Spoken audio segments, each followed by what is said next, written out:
Once it starts, we lose no matter what. If we let them talk crazy to us and we walk off, we lose. We stand up for ourselves and we win, we go to prison, we lose. If we stand up for ourselves and we lose, we get deleted and nothing happens to them, we lose. They claim self-defense. We lose either way it go, man. That is an equation that you shouldn't want to be in. Everything I'm about to say, you already know it to be true. You are a slave. You are a slave to money, to social economics, to status, to politics, to ideology. You have sold your soul to have a place in a world order that you should naturally oppose.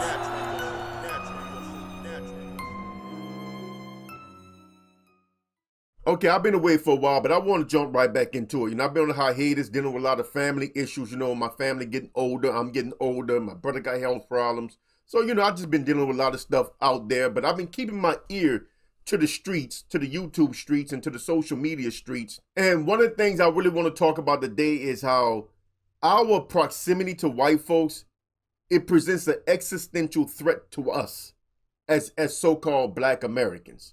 It's dangerous, people. It has always been dangerous. It's why we always wanted our own communities, why we wanted to be separate but equal, why we wanted to stay away from these people.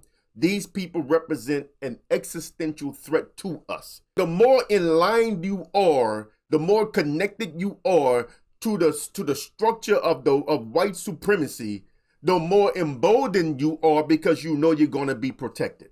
It is what it is. You feel no fear of consequences because you are on that side. Whether you're a Black person, white person, Mexican person, Asian person, it doesn't matter. Whether you're a man, woman, it doesn't matter. If you feel like you are standing on a particular side, on a particular embankment of the river, you feel emboldened because you know you're going to be protected. That's just what it is. Now, Carmelo Anthony. They all talk about what Carmelo should have done to avoid it. They're not talking about how he should have never been approached by two teenagers. They're never talking about that. How he should have never even been checked or questioned or whatever by his peers. If he was in violation of something, an authority figure should have came and dealt with that, right? Y'all want to call them kids all the time. Well, an adult should have came over there and addressed that, not the teenagers. Anyway, everybody's talking about what Carmelo Anthony should have done to avoid the situation. But if you avoid a situation, right, these people will pick on you. These people will violate your personal space. They feel emboldened. People, we see it all the time. Y'all call them Karens, right? It's not funny. See, that's the problem I have with y'all. Y'all sit back and y'all make fun of this stuff and y'all laugh about this stuff. But these people are dangerous. These people represent an existential threat to us, man. They have always. And it's been like that for a very long time. So you keep hearing about how he could have removed himself. But if you remove yourself, your manhood gets taken from you.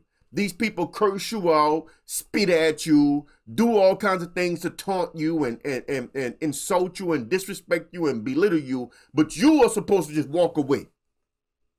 You do that, then what? They just go do it to the next person. See, then what? You just been punked out. You're with your girl. You got embarrassed. You done been bitched out. You know what I'm saying? And are you a man? You know what I'm saying? Now your manhood has been snatched. But if you stand up for yourself, one or two things happen. If you win the fight, even if you just win the fist fight, nobody got to get deleted. If you win the fight, you go into jail. If you lose the fight, then you're beat up or deleted, and nothing is going to happen to them. So once you are in the proximity of these people, you put yourself in a potential lose situation. That is an existential threat, bro. You either get bitched out, get belittled, get punked out, or you go to prison, or you go to the grave. Once you engage with them, that is the only outcomes. You walk away like a hoe, like little Toby, like good little Sambo. You delete them and go to prison, or they delete you and nothing happens to them. You are not walking away from that hole no matter what happens. A piece of you is going to die at that moment, no matter what happens. It could be your pride, your self-esteem. It's gone. It could be your freedom and everything you worked for. It's gone. Or it could be your life. Anywhere it goes, you're about to lose something once you have an altercation with these people, because they are emboldened, because they know they are protected. This is why we always wanted our own neighborhoods.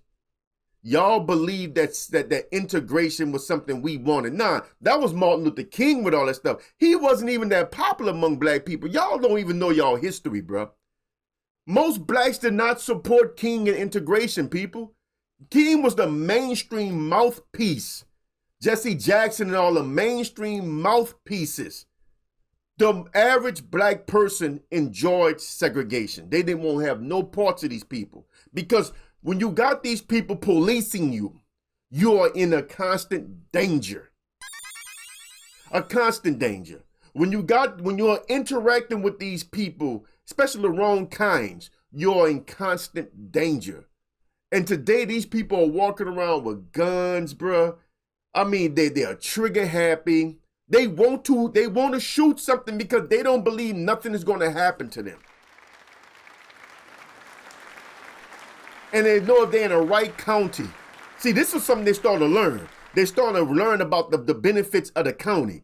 They know if they're in the right county, they're going to walk. Amber Geyer deleted a brother in his apartment, lied talking about she thought he was in her apartment, but yet her key didn't work. If your key don't work, it's not your apartment. You can't even get in the place. She deletes this man in his apartment and gets 10 years. She about to come home, people. They find, if they convict these people, they find some way to give them a lesser charge if they get convicted. Most of the time, nothing happens to them.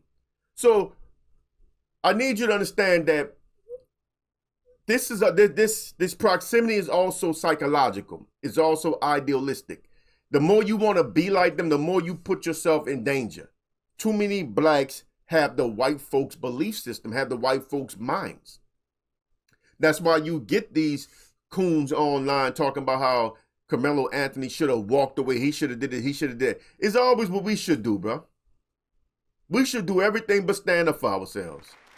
And if we win the fight, we need to go to prison forever. If we lose the fight, it was self-defense. Didn't we see this with Zimmerman? Did we not see this with Trayvon Martin and Zimmerman? Trayvon minding his own business, walking home, walking back to his father's place. He gets pursued by this dude who the police told don't pursue him. He gets pursued by him. He starts a fight with the young man, in which the young man's getting the better of him in. So he shoots the young man, deletes the young man, and is able to still claim self-defense after he pursued that man and started that fight. He's able to claim self-defense. So Trayvon had no way to win that.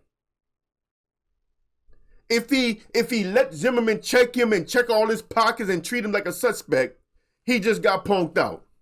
If he tell him, man, you ain't checking nothing, man, I don't know, you get away from me, man. You know what I'm saying? He fight for himself.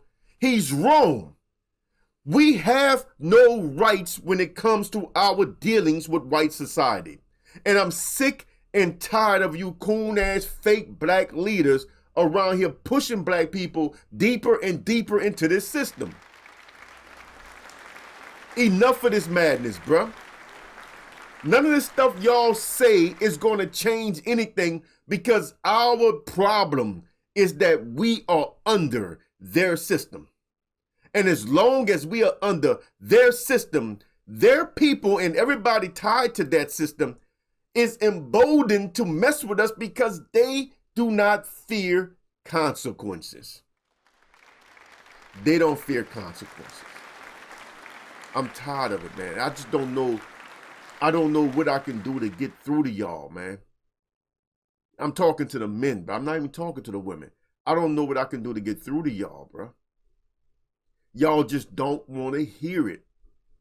What you want to hear is all this bull crap. Our proximity to them is dangerous to us. It has always been, and this is why we lived in separate communities. This is why we always stayed away from them. Not out of fear. We stayed away from them because we know that they're liable to do something that starts something.